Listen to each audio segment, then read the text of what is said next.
What is up, hashtag FURRYPACK, and welcome to a brand new video. And we're playing Rocket League on the PS4, so hopefully you enjoy. It's been a while since I've really been playing this game. Every time I record Rocket League, it's always been a while. But hey, I decided to play on the PS4 tonight, and that's what I'm doing. Let's see if, my awesome driving skills are still in Rocket League. Who knows? This game is actually a game that I used to be fairly good at, or at least I could actually play and know what I'm doing, because all I'm doing is driving the car around and hitting a ball, and I'm already getting wrecked by this one dude. But it's all good, I could catch up, right? It's just one goal. Hope y'all are having a nice day or a nice night, and by the way, the brand new Call of Duty is releasing in just, I believe tomorrow is when it actually releases for me. 9 p.m. because what is it? It originally releases on the 11th, but usually in my time, what is it? I'm in Cali, so that's the West, right? U.S. West? Yeah, I think it's the West, or East. I don't know. Well, PST time or whatever, Pacific Standard Time. That's all I know what it is. And like at 9, that's usually when Call of Duty gets unlocked. Always a day early, which is actually, I guess, cool.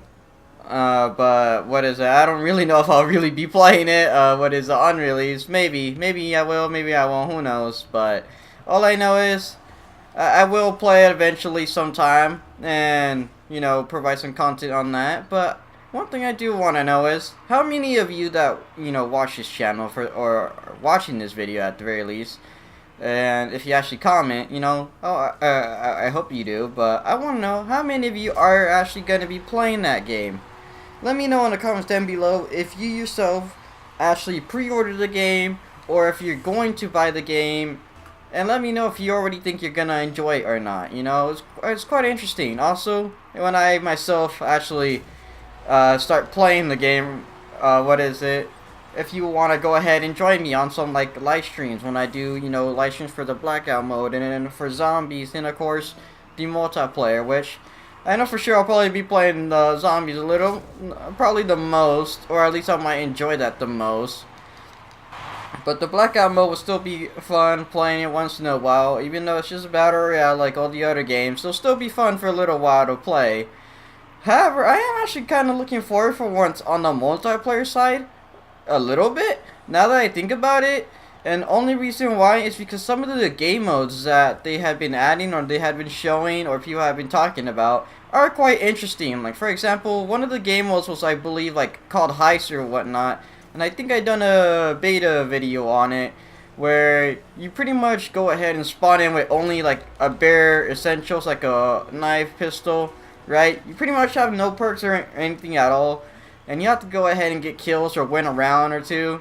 And you make some money in the match, right? In the game that you're playing. Next thing you know, you go ahead and then purchase yourself some weapons, some perks, and equipment. And there you go. You could go ahead and perform better in the next rounds, right? And that just reminds me CSGO, which is actually pretty cool that they're doing that on the Call of Duty. I mean, you never really expected it to go ahead and become you never really expect Call of Duty to make creative game modes like that, how CSGO had done before. And I actually find that pretty cool, because I mean, it's new, it's different, and why the heck not? I am looking forward to hopefully seeing a gun game also in the game, because obviously gun game is in general just always my favorite mode. But there is one thing I really want to see returned in multiplayer, and I'm not sure if a lot of people could agree with me or not, but I have a feeling maybe some people can, because I miss these modes, and I remember them from, Call of Duty Black Ops, the original Call of Duty, Black Ops game, the original Black Ops, obviously, it's the very first one that started the series. And my favorite modes that I actually am looking forward to is if they return One in a Chamber, Sticks and Stones. I remember One in a Chamber and Sticks and Stones were some of the greatest wager match games in Black Ops. They were the greatest games to be playing. I remember always making up a whole lot of mini games using the preset of One in a Chamber and Sticks and Stones. And in general, me and quite a lot of friends back in PS3 days, we'll always be playing that in a private match, just having a whole lot of fun with just a bunch of friends.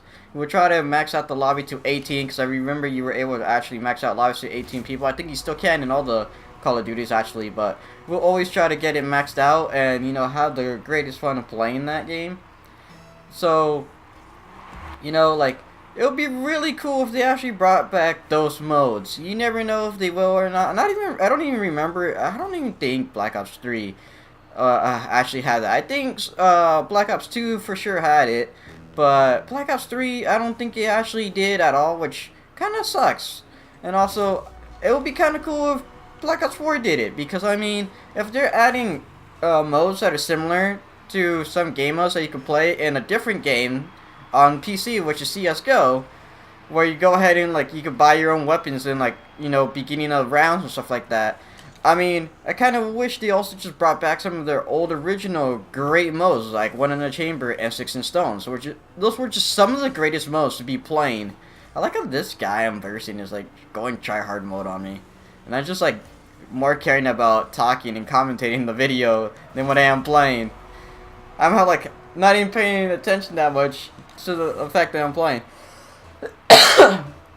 However, there's another thing I would like to mention about Call of Duty, but this is one of the huge downsides to the game. So if you live in an area where you have the most expensive Wi-Fi and you have the greatest plan you could possibly get, but it's still extremely shitty and you still can't even get 1 megabyte per second download speed, well, the worst possible news here is I would stay the far away from getting a new Call of Duty, because, well, you're gonna install 100 gigs, right? And sure, you can leave it overnight installing 50 gigs, right? 50. Yeah, that's right. You are only gonna install 50. For the pre-download, and I believe that's only gonna be Blackout, and that's it. And then if you want to go ahead and play zombies, and you want to go ahead and play, obviously, what is it? Come on, what is it? I just had it to the multiplayer. There we go. What is it? Yeah, you're gonna have to install another additional 50 gigs of a day one patch. So, if you really think about it, let's say you were buying this game disc because you wanted to avoid this download process, right? Well, you spending $60 to get half the game. But that half the game is just the Blackout mode, because the rest of the game must be downloaded. So let's say you had no Wi-Fi at all. Well, you just wasted $60 on the game. You probably can't even load the game, because now that I think about it, I think if a game requires an update, I think it forces you to actually update, or else you can't launch your game. Unless they have it to where you can still play without having an update, but I'm pretty sure nowadays it actually makes you update, especially if you do have Wi-Fi.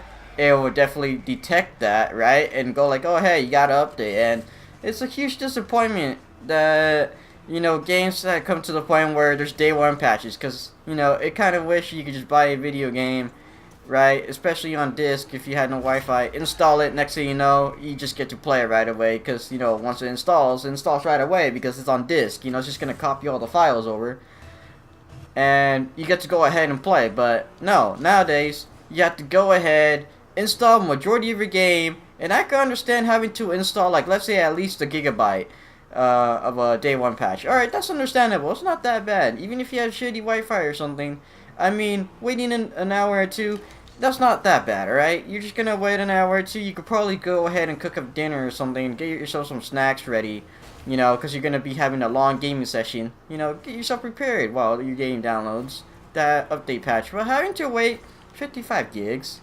I don't think a lot of people want to do that, and that's like the one downside that I have with this so far with Call of Duty, is pretty much that. I mean, it also does suck that they don't have their normalized story mode. You know, they don't have the creative writers, you know, giving you a good storyline on this next Call of Duty.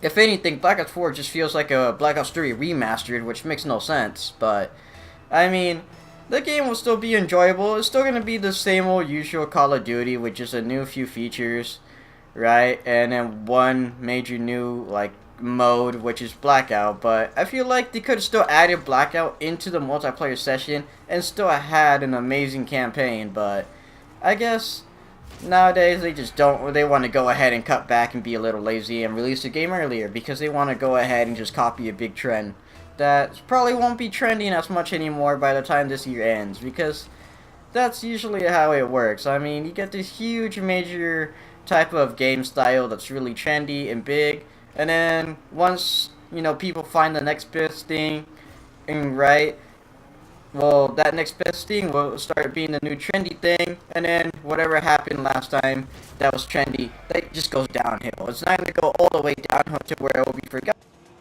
but it's just not going to be #1 anymore. But yeah, those are pretty much like my stupid thoughts on how this is going to turn out to be. But hey, for all those diehard Call of Duty fans, congrats. And then for all those people that wanted me to play good in Rocket League, you're not getting that. I'm just going to be putting, what is it? I don't know, something about Black Ops in the title, getting wrecked, and then I don't even know what the last thing should be. You know, I don't even know. But I would think of something. You know, there is one thing, actually, that, what is it? Rocket League does have. Rocket League itself now has its own, what is it? It has its own season pass. Yeah, that's right. Rocket League has its own season pass. And it costs 10 keys to get that season pass. 10 keys. And those keys, I believe, is just equivalent to $1 per key, I believe, is how much a key costs in Rocket League. I'm not entirely sure on the price, actually, but I think it might be. Well, all I know is, pretty much, it's like the same thing how it is in Fortnite, where, you know, you're just playing games, and, you know, you're earning XP or whatever, but you go ahead and get bonus stuff. They have a free pass, and then they got the premium pass, obviously, but Rocket League, I feel like, should have never done that, because knowing Rocket League, this is a game where whether you lose or you win, at the end of each game, you always got a free item. Always. Now the fact that they're going ahead and charging people $10 for a season pass just to get items, you could probably get cars, you know, that you probably would have never been able to have gotten because, you know, you didn't want to pay for the, you know, $2 for a DLC car or anything. Oh, but now you get to pay like $10, and you could probably get like, I don't know, maybe 10 DLC cars, right? And you get a whole bunch of like skins for those cars, a different type of wheel customization, stuff like that. Sure, but the thing is, you still got a lot of that stuff just by playing the game itself. I mean, you didn't get the cars, but you for sure got the wheel skins and all that. If you wanted to get like, I think, cars or like super rare stuff, you will have to open up their crates that do cost cash to buy the keys, which is the one downside. But I mean, I guess instead of having to constantly keep paying crates, the season pass makes a bit of sense in that point. But geez, man, that's another thing that kind of sucks, is that a lot of games are starting to ruin a lot of good games out here. You know, every single time something new comes out, when it comes to like being able to monetize your game to earn more money, they always do that, and it's just like, I mean, it's a good thing for the developers, I guess, because it, you know, it helps fund their next big projects out there, or keep funding the game that they're monetizing, you know, to keep updating it or fixing bugs and stuff like that. But at the same time, I mean, it could also be a serious serious problem, because there's a lot of people out there that don't like that, and then there's also people out there that they just don't mind and they don't spend their money, and then it just doesn't matter. Right, and then there's people out there where it's a huge problem because they don't know any better on to constantly keep spending their money or not, because they probably have issues with addiction, or they just have issues with financing their money or whatever. And you know, then you also get these crazy headlines about stuff on games being like heavily monetized with a whole lot of microtransactions and stuff like that. And I mean, we even got countries out there that want it to get banned because, you know, it's a sign of gambling or whatever. You know, we got a lot of different stuff regarding kind of stuff like this, and it kind of sucks a bit. I mean, it's not that bad in every game, but I mean, if it's done right, then it's understandable and it's good. But if it's done really poorly, we clearly don't want it. But I mean, I guess Rocket League may probably know what they're doing, because I mean, they, instead of having to do the crate stuff, the crate system where you pay a key and you open a crate, I guess you could just get the pass and you just have to worry about playing your game, and that's really it. You no longer have to worry about spending $1 every time you unlock a crate. And then also, I think when you unlock the crates on Rocket League, you rarely actually got them unless you played good or something, or just got really lucky. And with the season pass thing, it kind of does make a little bit of sense for them, to where you just instantly go ahead and get something, I guess, when you reach a certain level or go up to a tier. Look at this, how convenient. I actually got a crate. Wait, what? A crate's free now? I think crates are now free, because I could actually open a crate. Whoa. Alright, so I actually want to go into the main menu and show you what I'm talking about, about these crate systems, or the new Rocket Pass. And right here it is. Here's the new Rocket Pass. So I mean, I get this is actually pretty cool for a lot of people, right? And then for some people, you know, there is obviously things against it for some that don't disapprove of it. But like, this is, I guess, a bit cool. I mean, see, look at this. You got this pass here, right? Full of a lot of good stuff. I mean, every tier here has something to offer. Some of these, in fact, are actually cards, I believe. Is this no card you get? Yeah. You get a body, limited body. So you get body kits for your cars. So, I mean, I guess that's actually pretty cool, because you even actually also get keys out of it, too. Now that I think about it, if you look right here, you also get these keys. So, I'm pretty sure you could use these to keep continuing to go ahead and, pay for your next season pass, or just open up crates if you still need keys for crates. But, I mean, this is kind of cool. Look at that. You do get, you know, body versions for your car. So, you go ahead and get a car, I believe, a new car, and then you get different body styles for it looks like. And obviously you got the hidden stuff. So far it seems like they got, whoa, they got 90. They got 90 stuff. You know, that's quite good. That's quite good. But yet again, here's what I mean. It costs us 10 keys to go ahead and be able to get this. So yeah. Now that's really it on this Rocket Pass thing. I mean, I guess it's quite cool and all, but you know, that's really it. Oh, you could collapse it and extend it. Oh, that's kind of cool. So you can actually look at your car a lot nicer. But this is great. This right here is going to be my thumbnail. This right here. But yeah, hopefully a lot of you enjoyed tonight's video, being a little informative on like Call of Duty while I actually play Rocket League. Talk a little bit about the new Rocket League pass, I guess, and then getting wrecked twice by the same person in a 1v1 match. So yeah, that's really it for tonight, and peace out. #FurryPack. Whoa, I just realized this video is around 20 minutes long, or it's getting to that mark. It's actually 18 minutes counting up, but whoa, that's crazy. I lost track of time. That's what happens when you probably go ahead and commentate your videos for a while and forget to realize that you're actually recording and making a YouTube video out of it, right? Well, other than that, peace out, #FurryPack, and see you all in the next video or the next live stream. So yeah, take care. Dogs out. Rekt.